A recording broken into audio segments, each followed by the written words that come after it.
Бәріміз газдалған сусын ішкенді жақсы көреміз. Әсіресе кола, фанта, пепси, түрлі шырындар, горилла, дизи сияқты энергетиктер. Жалпы олар қалай жасалады, қандай жағдайда, кім ойлап тапты, қандай мақсатта, қанша адам жай ғана тәтті су ішем деп өмірінен айырылды. Араларыңызда кола, пепси, тархун секілді сусын ішкендер жоқтың қасы. Бірнеше жыл бұрын бір жасөспірім тархун ішіп қайтыс болған. Саша есімді 13 жастағы бала мектеп оқушысы отбасындағы жалғыз ұлы екен. Бір күні спорт мектебінен досымен бірге үйіне қайтып бара жатып, шөлеп кетіп дүкенге кіреді. Досы басқа сусын алады, ал Саша тархун алады. Үйіне келген соң бөтелкені бірден түгел ішіп қойған. Ертеңіне Саша өзі нашар сезініп, мектепке бармай қалады. Бір-екі күннен кейін қайта құса бастайды. Көзі сарғайып, жағдайы күрт нашарлайды. Ауруханаға түскенде дәрігерлер оның бауыры толық істен шыққанын анықтайды. Ағзадағы токсиндер нормадан бірнеше есе көбейіп кеткен. Ешқандай дәрі көмектеспеген. Соң шұғыл операция жасалады. Бірақ өкінішке қарай сол күні таңғы 5-те Саша қайтыс болады. Дәрігерлер оның өлімі ішкен сусынмен байланысты екенін айтқан. Себептердің бірі жасыл бояу болуы мүмкін дейді.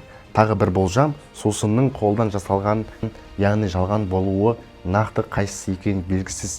Бірақ себепкер тархун екені анық. Қазір полиция сол сусынды шығаратын цехтарды тексеріп жатыр. Сондықтан дүкеннен сусын аларда өте мұқият болыңыздар. Арзан, күмәнді өнімдерден аулақ болыңыздар. Сыртынан қарағанда біраз сусынның айырмашылығын табу өте қиын. Бірақ ішіндегі қоспасы төп нұсқадан мүлде бөлек.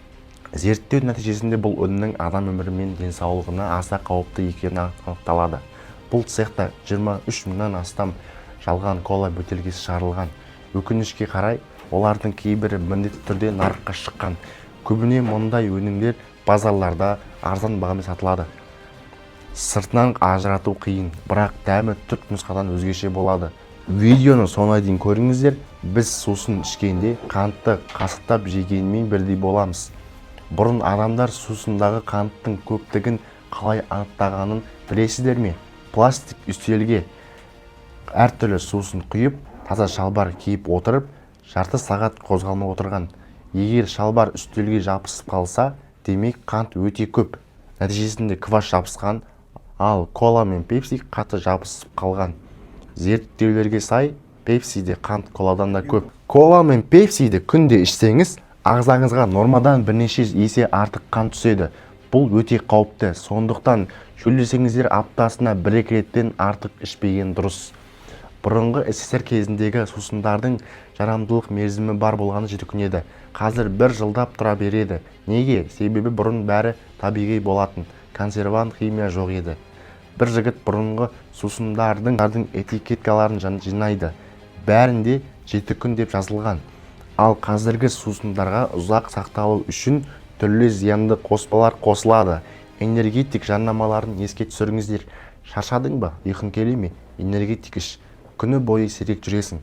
Бірақ ақш ғалымдарының 5 жылдық зерттеуі көрсеткендей, энергетикті күнде ішетін адамдар кейін алкоголь мен есірткіге де тәуелді болуы бейім келеді. Себебі олардың құрамында тәуелділік тудыратын заттар бар.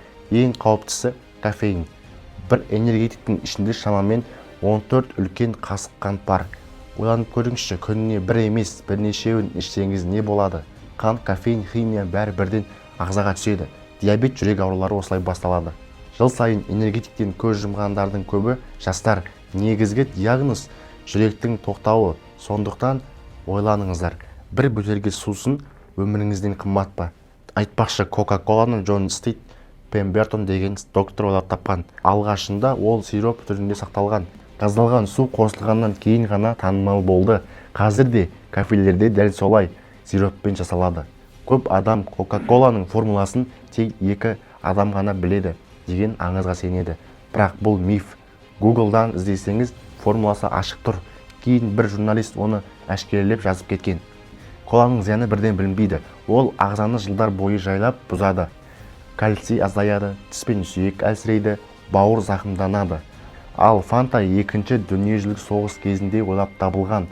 Кока-коланы жеткізе алмаған соң немістер қолда бар қалдықтардан алма қабықтары мен түрлі қалдықтардан сусын жасаған. Кейін ол танымал болып кеткен. Бүгінгі шығарылым ұнаса арнамызға жазылып, лайк басып, пікір қалдырып кетіңіздер. Сосын тәтті сусындар мен газировканы азайтыңдар, балалар.